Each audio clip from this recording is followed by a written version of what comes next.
Прывітанне ўсім слухачам і гледачам Еўрарадыё. Мы ў жывым эфіры. Гэта Джендер-Гэп, праграма, у якой мы разам з гендернай даследчыцай, доктаркай філалагічных навук Ірынай Сідорскай разглядаем праз гендерную лінзу важныя галоўныя навіны тыдня. Прывітанне, Ірына.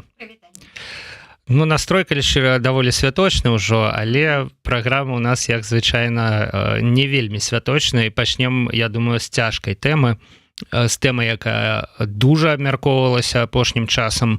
Гэта канфлікт, ну, пакуль што так, давайте нейтральна скажам, канфлікт паміж дзяўчынай і грамадскай актывісткай і былым байцом палка Каліноўскага. Ён, з яе словаў, яе збіў, але ёсць у гэтым канфлікце і трэці бок, ці, як кажуць, тыя, хто знаходзіцца за чацвёртай сцяной, ўсё ж такі, да, калі б мы казалі пра тэатр, да, гэта чытачы, аўдыторыя, якія пачалі задаваць зусім не тыя пытанні, якія, ну, асабіста я чакаў бы пад такой навіной, да, і мы зразумелі, што victim-blaming — гэта калі ахвяра робіцца вінаватай у нечым, у тым, што адбылося. Гэта зусім не міф, гэта вось рэальнасць, нейкі такі паттерн закладзены ў людзях.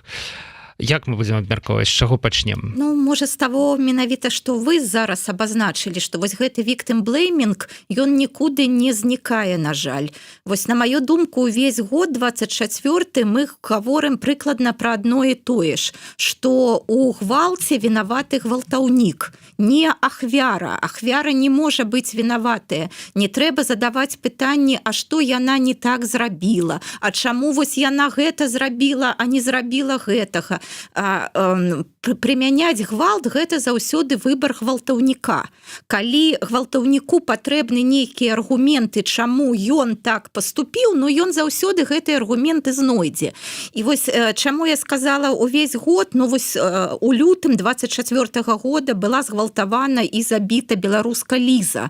І вось уся гэтая кампанія «Хопіць гвалціць», якую, між іншым, Наста Базар ініцыявала, якая стала ў гэтым годзе праваабаронцай года. І вось здавалася б, ну ўжо мы шмат гэта абмяркоўвалі і шмат пра гэта гаварылі, і як бы, ну, ўжо прыводзілі ўсе аргументы, чаму так не патрэбна задаваць, чаму такія пытанні. Вось нейкая іншая сітуацыя, нават уже не сексуалізаванага гвалту, а звычайнага фізічнага гвалту, і людзі не тое, што, ну, нават гавораць, што там, ну, няма доказаў, што гэта там толькі яе словы і гэтак далей. Яны пачынаюць абвінавачваць гэтую дзяўчыну і задаваць ёй пытанні. А вось, ну, напрыклад, там пазначана, што яна валанцёрка. А што гэта за прафесія такая? А вось на што гэта яна жыве? А хто вось, значыць, хто яна па сацыяльнаму статусу?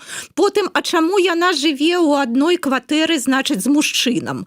Ну, як быццам, між іншым, ну, на захадзе гэта якраз такая нармальная практыка, калі людзі вымушаны там здымаць пакоі на самой справе ў такіх досыць абмежаваных фінансавых умовах. І вельмі шмат бывае, калі, ну, у адной кватэры, у кожным пакоі, там, у адным пакоі жыве мужчына, у другім жанчына, і як бы, ну, гэта зразумела, што, ну, усё ж такі мы ж цывілізаваныя людзі, і як бы гэта норма. Такое пытанне, прабачце, пераб'ю, падразумевае, што жыць у адной кватэры з мужчынай для жанчыны нейкім чынам апрыёры небяспечна. Апрыёры небяспечна. Як бы чалавек, які задае такое пытанне, ну, няхай бы найперш падумаў, што ён мае на ўвазе, да?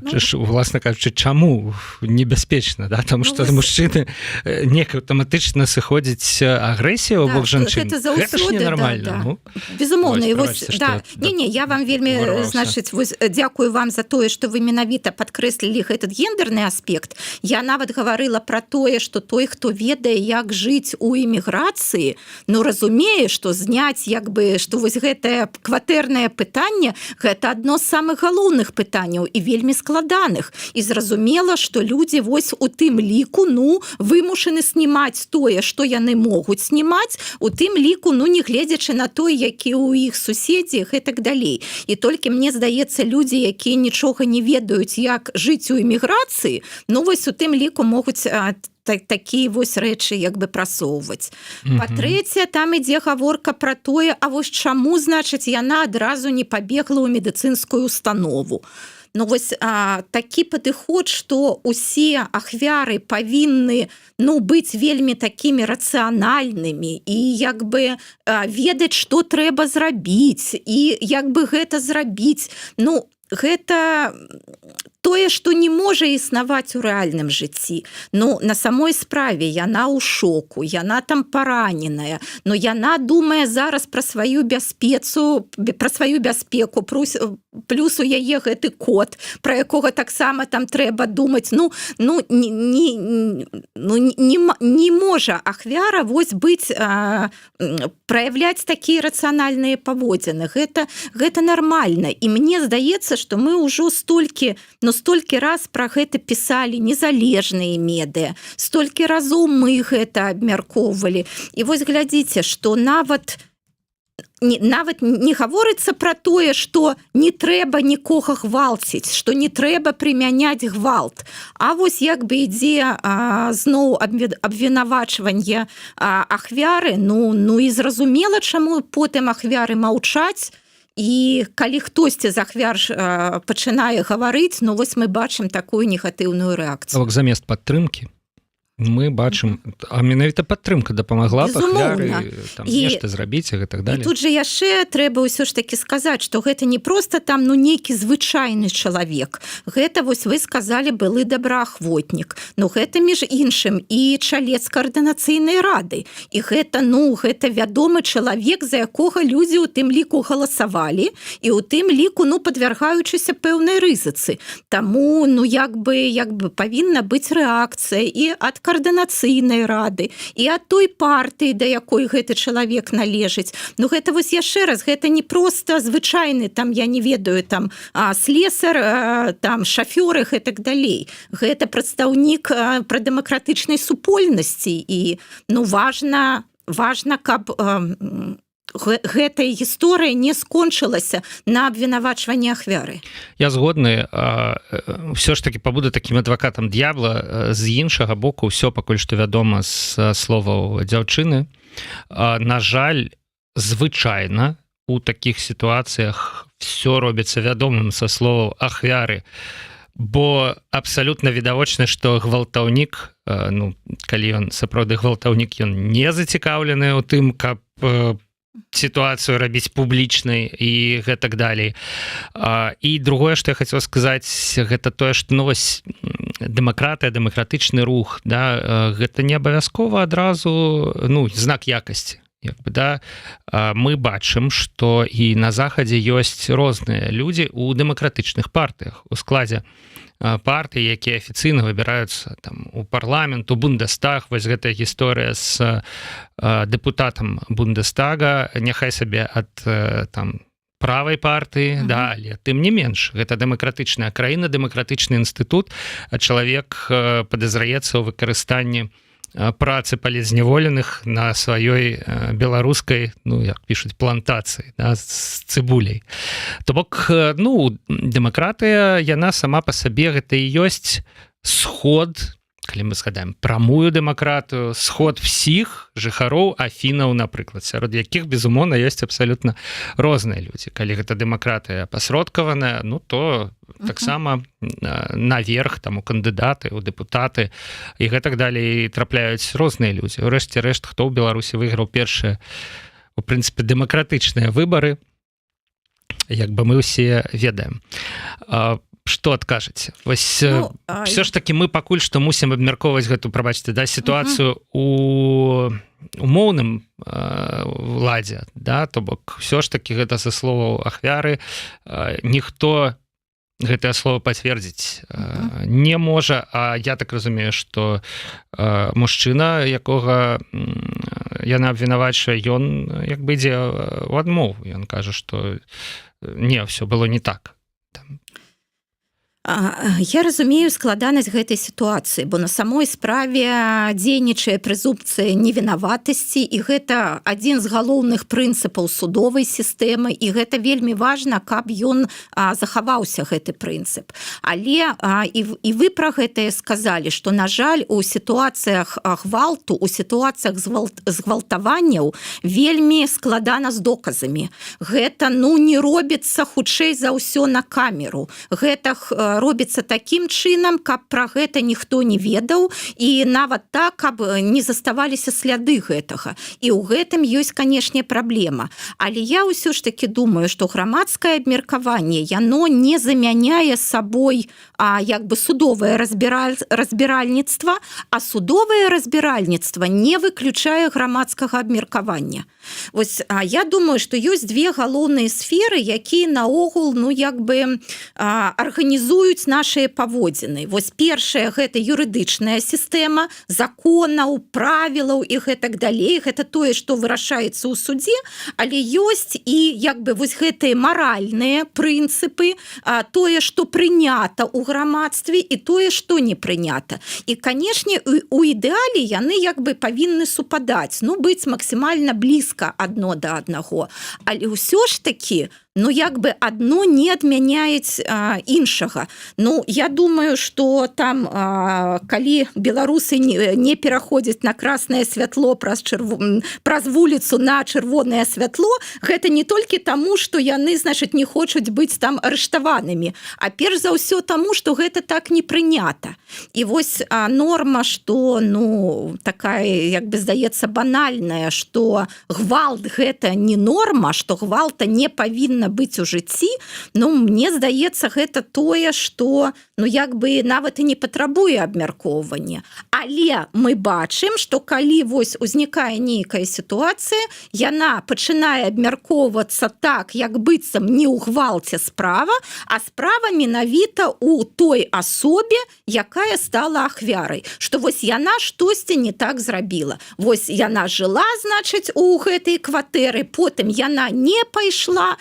Мы ж не гэта абмяркоўваем, мы гаворым пра тое, што хопіць гвалціць. Менавіта пра гэта. У мяне ёсць яшчэ дзве думкі з гэтай нагоды.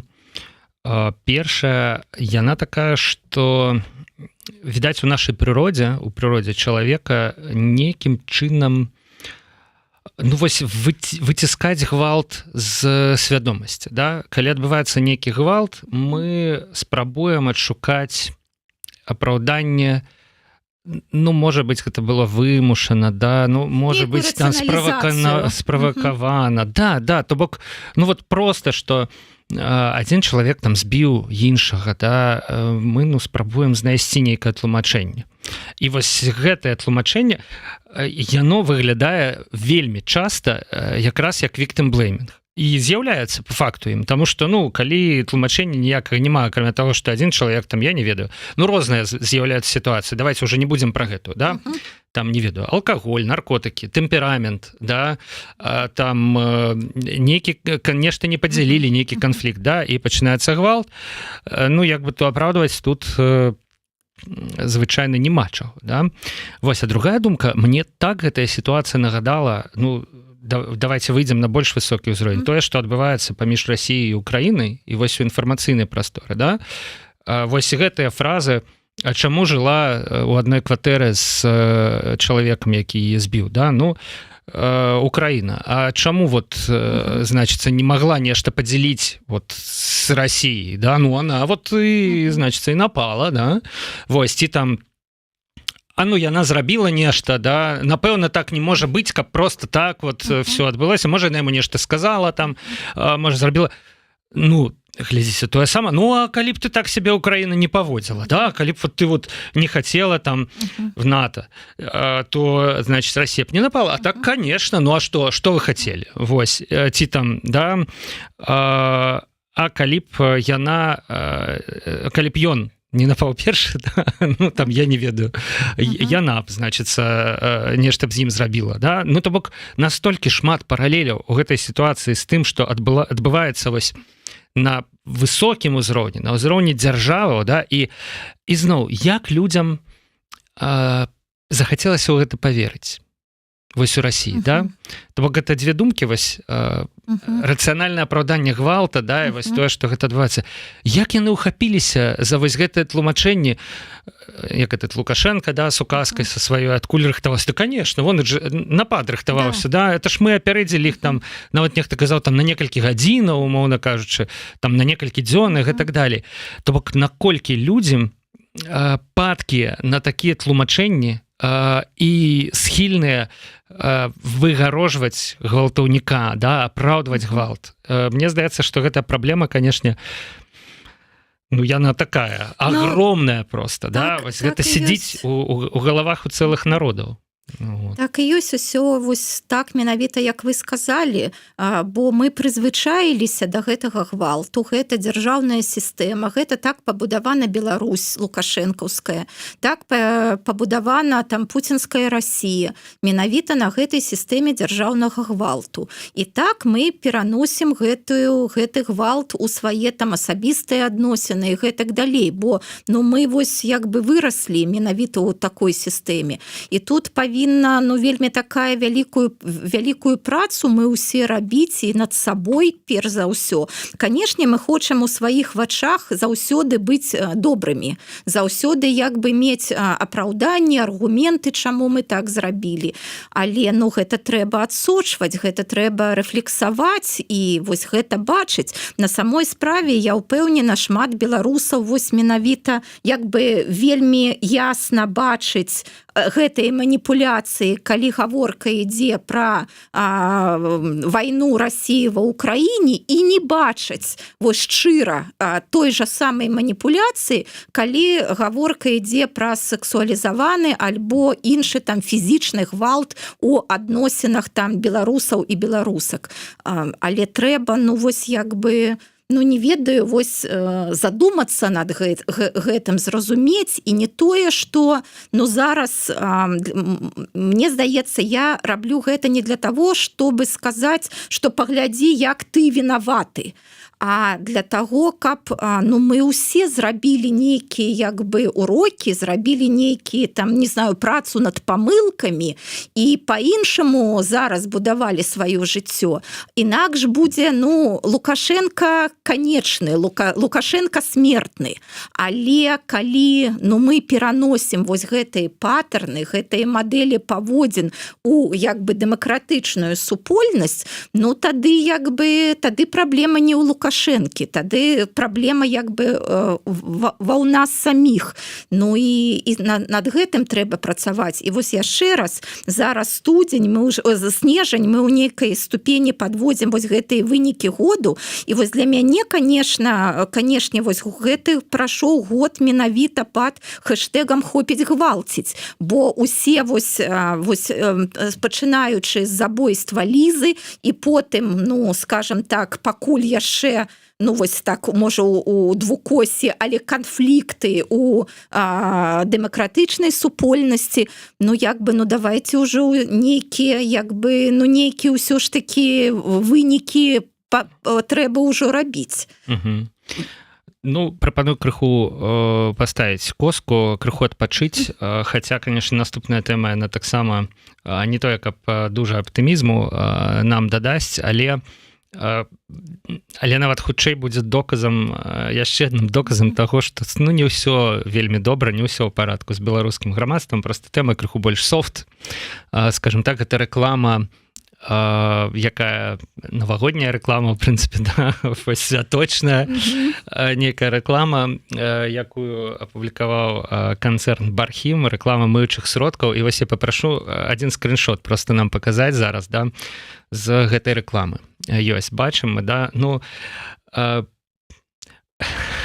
я просто думаю, ну ці можа мы у рэальным жыцці уявіць, каб жанчына аблізвала ну, банку з моючым сродкам з нейкім, да? Вось, ну, я думаю, ну, навошта вы гэта робіце, да? Ну, гэта ж выглядае настолькі крынжова, да? Настолькі штучна. Ну, давайте, я не ведаю, яшчэ швабры будзем аблізваць, ці там яшчэ што-небудзь. І галоўнае, што гэта рэклама, да? Бо гэта мусіць неяк падвысіць як-то лаяльнасць да бренду, да. Вось, уласна кажучы, мне здаецца, што мыючыя сродкі набываюць у першую чаргу жанчыны, да, ну, гэта іх аўдыторыя, яны мусяць паглядзець на гэта і сказаць: о, вот это вот мы набудзем, да, тому что вот реклама такая. Ірына, як вось гэта працуе? Што ў галавах у людзей, якія такое здымаюць? Ну, наогул не ведаем. Для мяне, конечно, тоже таксама трыгерам была гэтая рэклама. Мне здавалася, ну, як бы ўжо такога не робяць. Па-першае, можа, я скажу нават не праз гендерную прызму. Гэта паказвае тое, што зараз зачынена Беларусь для ўсіх як бы прыкладаў вось гэтага вольнага свету, і яна як бы варыцца ў сваіх уласных разуменнях, што ёсць прыгожа, што ёсць непрыгожа, і таму, ну, можа, яшчэ там бярэ прыклад з Расіі, з нейкіх таксама не самых лепшых, зразумела, узораў, і таму, ну, вось нават стылістыка, вось без гендернай лінз, ну, яна здаецца, ну, такая недарэчная, яна такая непрыгожая, яна такая несучасная, ну, што наогул гэтага не можа быць. Калі менавіта праз гендерную прызму, там таксама, ну, трыгераў хапае.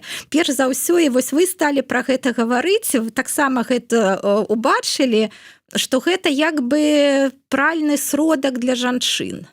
А я вось так, ну, як бы, а як так можа быць? Ну, нават калі я уезжала з Беларусі, не было ў нас пральных сродкаў для мужчын і пральных сродкаў для жанчын. Тут гэта камень у мой агарод, да? Ну, бачыце, это правда, я згодна абсалютна. Я спрыняў гэта, ну, так вам так рэклама паказала, вам так менавіта гэта паказала рэклама, і там на гэтым самом на гэтай бутэльцы і напісана. Там, па-мойму, для ўсемагутных жанчын. Вось, калі для ўсемагутных жанчын. Да. І паглядзіце, там, значыць, гэтыя літары для ўсемагутных досыць маленькія. А можем мы яшчэ раз паглядзець, калі ласка, літары жанчын? Да, яны сапраўды такія агромныя. Так вось, я гавару, нават там... Можна, калі ласка, яшчэ раз нам скриншотик гэтым з відэа? Нават некалькі гадоў таму, ну, не было такога, каб былі вось яшчэ раз пральныя сродкі для мужчын і для жанчын. Былі там, можа, для дзяцей, но гэта зразумела, гэта фізіялагічныя асаблівасці там дзіцячай скуры, там, можа, іншыя там гэтыя хімічныя рэчывы прымяняюцца, але ўсё ж такі пральных сродкаў для мужчын і жанчын не было. А тут, значыць, узнікаюць вось у канцы 24-го года, значыць, пральны сродак для жанчын. Я ўжо не буду гаварыць пра гэты падатак на ружовае, бо калі ёсць штосьці для мужчын і для жанчын, як быццам бы, ну, вельмі падобнае, а адрозніваецца толькі ў нейкіх драбязах, то для жанчын гэта будзе ў 1,5 альбо ў больш разоў даражэй, чым тое ж самае для мужчын. Вось тое, што называецца гэты падатак на ружовае. Але тут наогул вось так і разумеецца, што, значыць, ну, вось праць бялізну, гэта жаночая справа. Ну, глядзіце, тут же няма нічога вось такога, што можна было б, ну, нейкімі там, ну, не ведаю, біялагічнымі асаблівасцямі і гэтак далей. Тут вось, значыць, для гэтых, для чорнага адзення, для чорнай бялізны, ну, здаецца, мужчыны таксама носяць чорнае адзенне, чорную бялізну, але вось гэта менавіта, вось, значыць, праць бяльё, гэта жаночы занятак. Там яшчэ шмат такога цікавага, ну, напрыклад, калі, значыць, там ёсць як бы 3 групы жанчын. Жанчына-трудаголік, жанчына-маць і жанчына-вамп. Значыць, ну, гэта таксама вельмі такое цікавае аддзяленне ўсіх жанчын. Ну, 3 ролі ёсць. 3 ролі, так. Мяркуючы па гэтай рэкламе. Да, і ўсе, значыць, 3, яны будуць выбіраць гэты сродак. Потым там вось такая, мы гаварылі з вами пра гвалты, там таксама вельмі, я лічу, недарэчны жарт наконт таго, што, значыць, пасля вось як бы выкарыстання гэтага сродку да цябе не датыкнецца ніякі аб'юзер. Ну, як бы маецца на ўвазе гэты антыстатычны эфект гэтага пральнага сродку, што ён не будзе прыцягваць да цябе аб'юзераў. І гэта, ну, вось як бы абыгрываецца. Але, ну, зразумела, ніякіх рацыянальных аргументаў, чаму аб'юзеры, значыць, пакінуць цябе ў спакою няма. І гэта вось толькі, ну, я б сказала бы, гэта хайп на такой сучаснай, сур'ёзнай тэме. І вось яе пытаюцца гэтую тэму абыграць у такой жартаўлівай форме. Ну і наогул вось то, з чаго вы пачалі падносіць да вуснаў у такім адзенні, у такой атмасферы. Таксама, здаецца, хтосьці там з аўдыторыі напісаў, што калі, ну, гэта, выбачайце, рэклама для парнахаба, ну, тады, напэўна, яна падойдзе. А вось як бы, ну, рабіць такую супрацу, ну, як бы вось папулярнай блогеркі і дзяржаўнага прадпрыемства, пра якое, ну, на самой справе ведаюць шмат беларусаў, беларусак, бо гэта для, ну, яны масавыя прадукты выпускаюць, ну, гэта недобра. Ну, карацей, стэрэатыпы, яны таксама нікуды не падзеліся, прочна сядзяць у галавах. Причым, ну, я так тут разумею, культивируются, я б сказала бы, и так, гэта вось можна ў некую такую колекцию самых таких няправільных прыкладаў таго, якой не павінна быць рэклама. І вось кто там будзе ствараць подручнік по, не ведаю, там гендерных стэрэатыпах у рэкламе, альбо наадварот, як рабіць рэкламу без гендерных стэрэатыпаў, то вось гэта вельмі такі добры прыклад таго, як не трэба. Не трэба рабіць. І вось я яшчэ што бачу, што мне здаецца, ну, у 20-м годзе, у 19-м, у 18-м годзе такога не было і не магло быць. А гэта вось уже вось гэтыя сучасныя традыцыйныя каштоўнасці з аднаго боку, а з іншага боку это адорванасць ад свету і вось як бы такая самадзейнасць на такіх найгоршых прыкладах, якія ёсць у цябе і ў суседняй Расіі. Ну да, пакаленне маркетолагаў узгадаванае расійскімі серыяламі, да, то бок нешта такое. Я не здарма пра пакаленне маркетолагаў, таму што, ну, я вас не звярну увагу на вокладку, да, одну рэкламу, одно відэа можна было б патлумачыць, ну, нейкімі там перагінамі ў канкрэтным вытворчым калектыве, да, але тут атрымліваецца, што і этыкетка, яна такая, да, там правільны сродак для жанчын, і рэклама яна такая, то бок куча людзей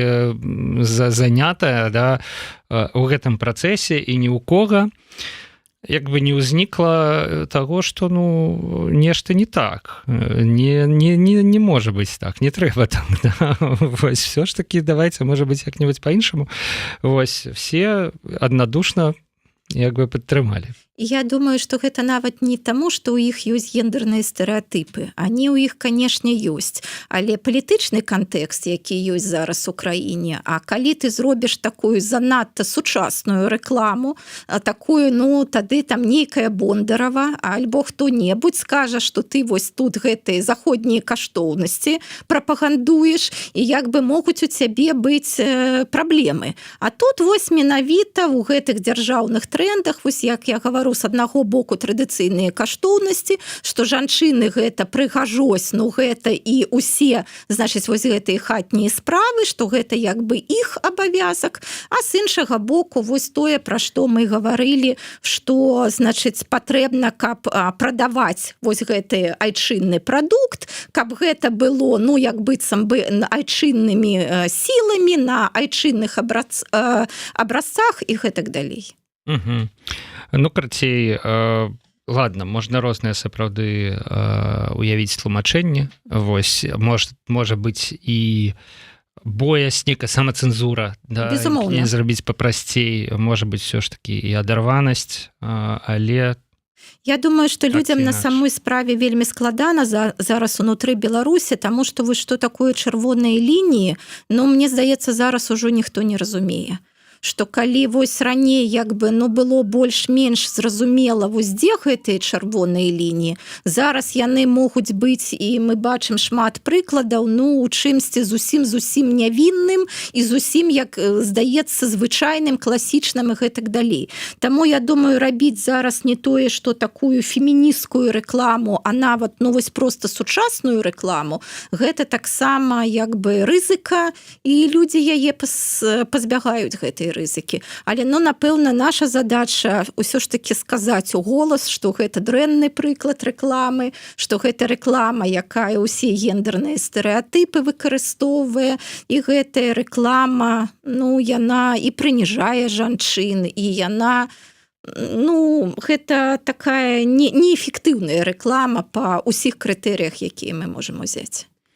І давайте ўжо у астатнюю частку нашага стрыма ёсць у нас яшчэ адна заяўленая тэма, ўжо калі мы ўсё ж таки ў канцы года падсумоўваем вынікі, не толькі мы гэта робім, але выбары года у намінацыі, можна сказаць, жанчына года ад буйных медыяў.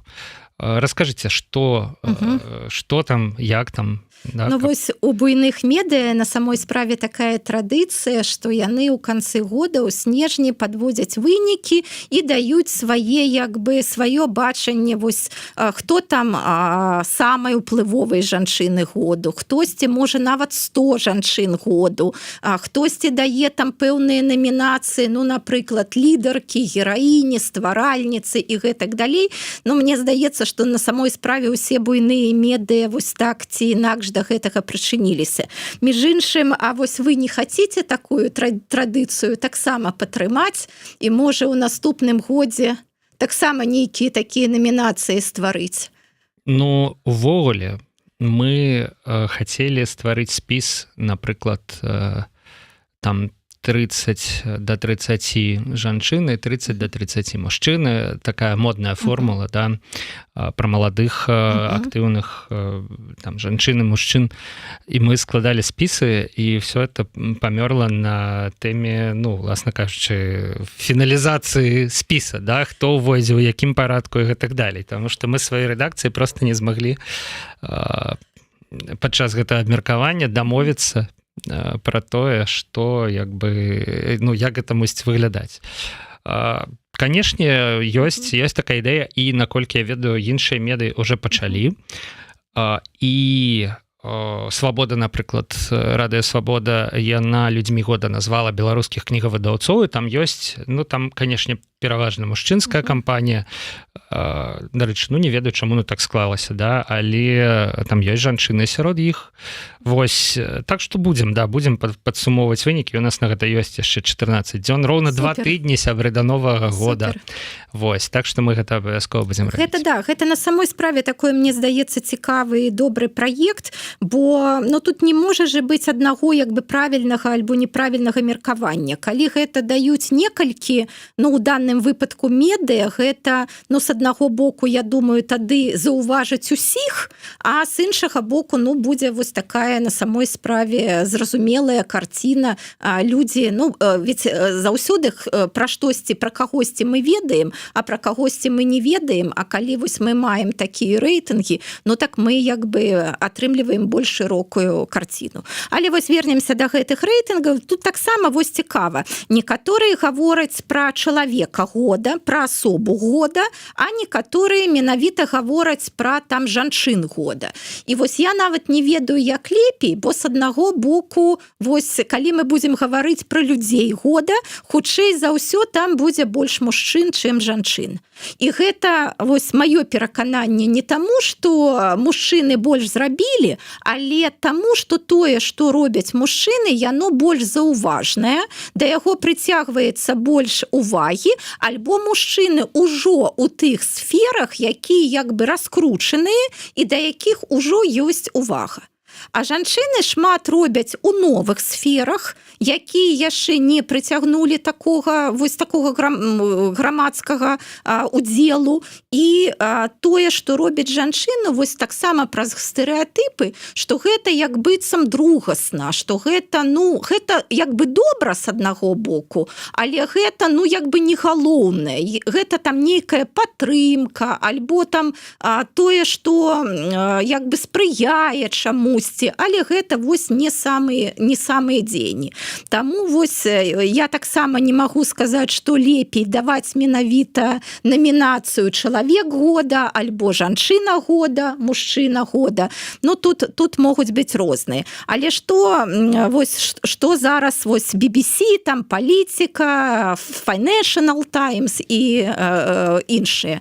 На жаль, беларусак там няма. І для мяне вось гэта вельмі так, і ні беларусак, ні беларусаў, і гэта для мяне так, канешне, вельмі сумна, і я думаю, не таму, зноў жа, што мы не робім чагосьці адметнага, а можа то, што мы такія занадта сціплыя і не гаворам пра сябе ў голас. Тут трэба гаварыць пра сябе, у тым ліку і можа перш за ўсё ў медыа, і больш як бы актыўна прасоўваць, што робяць беларускія беларусы. Калі браць менавіта самых уплывовых жанчын, то гэта, канешне, жанчыны-палітыкі.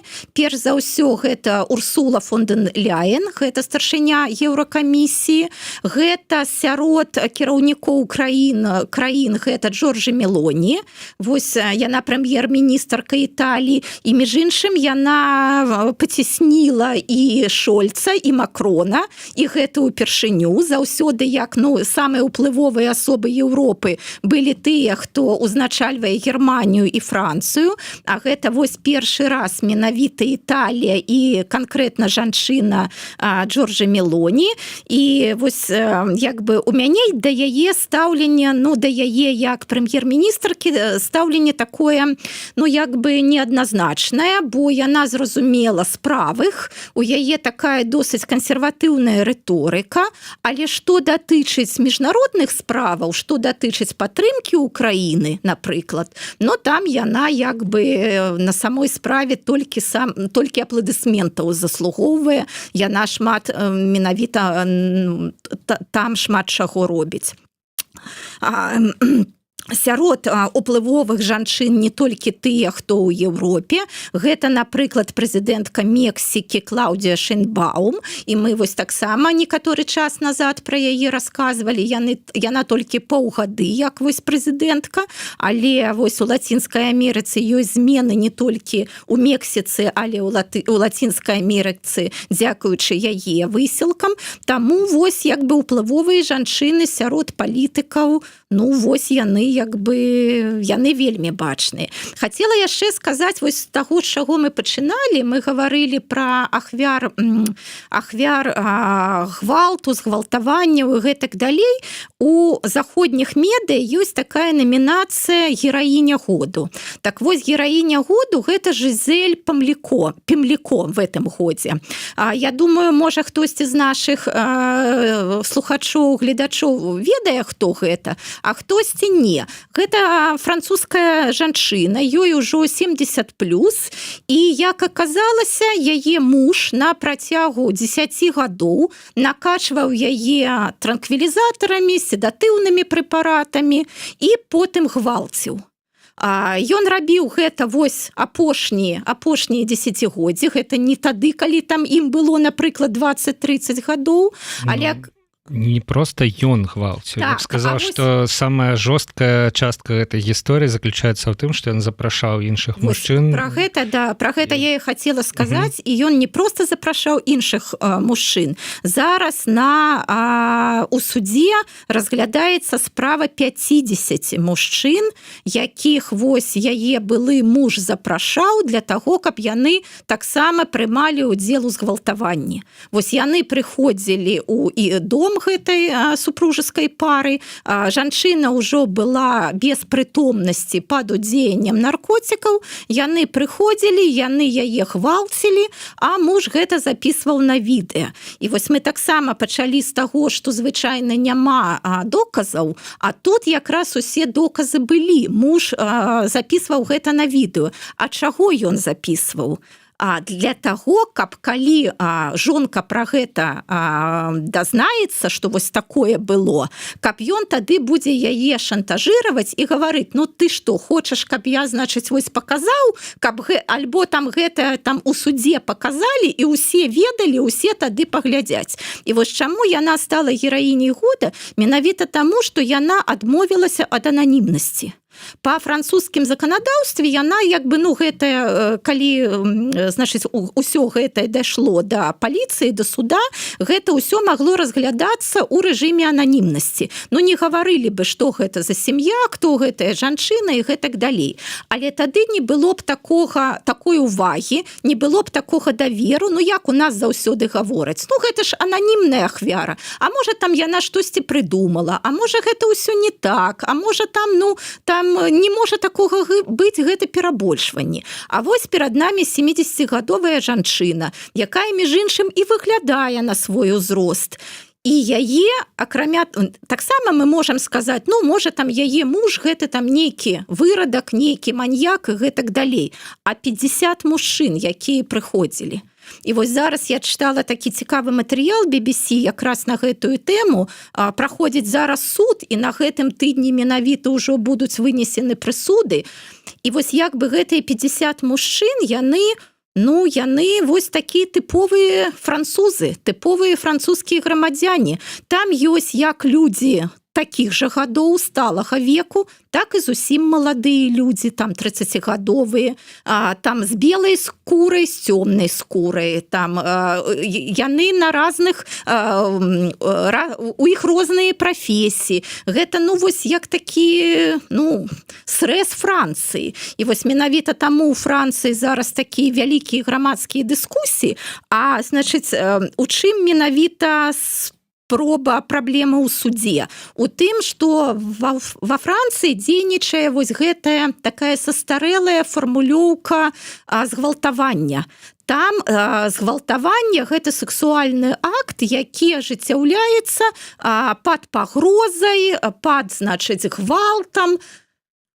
Але сучасная фармулёўка згвалтавання – гэта калі асоба не дала свайго дазволу на сексуальны акт. І зараз вось нават калі гэтых мужчын судзяць у судзе, яны гавораць: ну так мадам Пеліко не гаварыла, што яна супраць. Тое, што яна была ў такім стане, што яна не тое, што не магла сказаць, што супраць, она, ну, нічога не адчувала. Ну, гэта як бы і выходзіць за рамкі. Бо на самой справе закон такі, што вот яна актыўна не супраціўлялася. І таму вось я думаю, што зараз і ў Францыі будзе, конечно, зменена гэта фармулёўка згвалтавання, і гэта будзе прыкладам для іншых краін. Но тут можна толькі пацвердзіць вось гэтую, як бы, ну, старую, але банальную ісціну, што толькі згода азначае згоду. Толькі так, гэта так.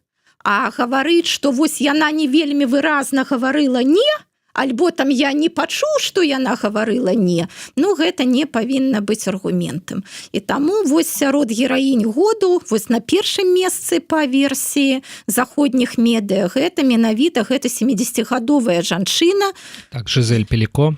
Якая, ну, вось гучна сказала пра гэтую праблему і робіць гэта для таго, каб, ну, перадухіліць падобныя выпадкі. Ну, магу сказаць, што гэтая тэма абмяркоўваецца не толькі ў Францыі, а ва ўсім свеце. Тут давялося паездзіць апошнім часам.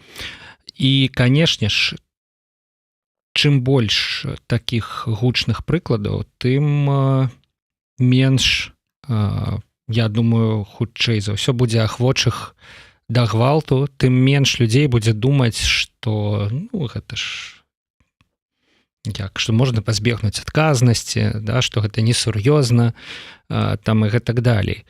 Але канешне хацелася б каб з іншага боку такіх прыкладаў было менш безумоўна у наступным годзе хаця б і далей і далей і далей. Безумоўна, я два таких кароткіх момента. Вось я сказала, што гэтай жанчыне 70 год і гэта было на працягу 10 гадоў гэтыя згвалтаванні, і час ад часу мы чуем пра тое, што вось дзяўчына там нейкая подверглася гвалту, бо яна там была вельмі сексуальна апранутая, яна там вельмі падкрэслівала сваю прыгажосць і гэтак далей. Вот жа Зель-Пемліко, жанчына там 60+, калі гэта было. Яна і выглядае як жанчына 60+.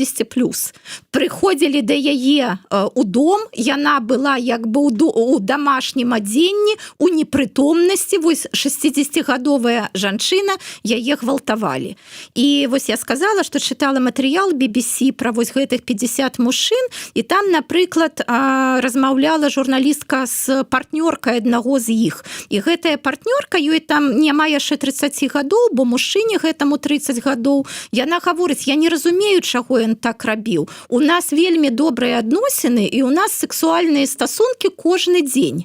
Я не ведаю, вось што я рабіла не так, каб ён шоў да нейкай жанчыны ўжо такога сталога веку і яе згвалціў. Бок што змусіла чалавека яшчэ па дарозе дадому, там, я не ведаю як, забегчы на такую справу. Да, вось, давайте вось мы пачалі з віктымблеймінга, і давайте, можа, і завершым, но вось як бы нашу размову менавіта тым, што віктымблеймінг гэта неэфектыўная стратэгія.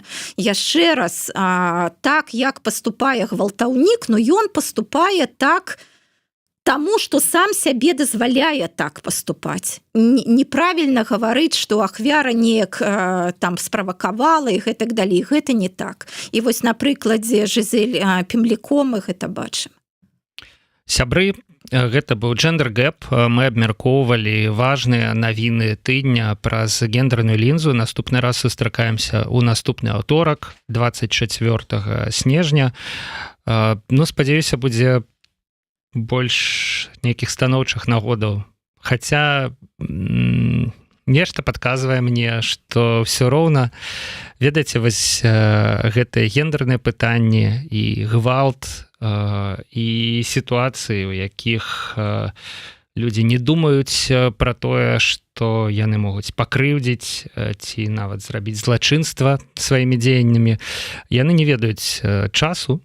І як бы гэты святочны навагодні час ён не застрахуе нас ад таго, каб абмяркоўваць сапраўды сур'ёзныя пытанні і учынкі. Можа, гэта абмеркаванне неяк паспрыяе таму, што на навагоднія святы такіх учынкаў будзе менш? Я нават наадварот хацеў бы сказаць, што ёсць такі панятак сёння, як навагодняя дэпрэсія.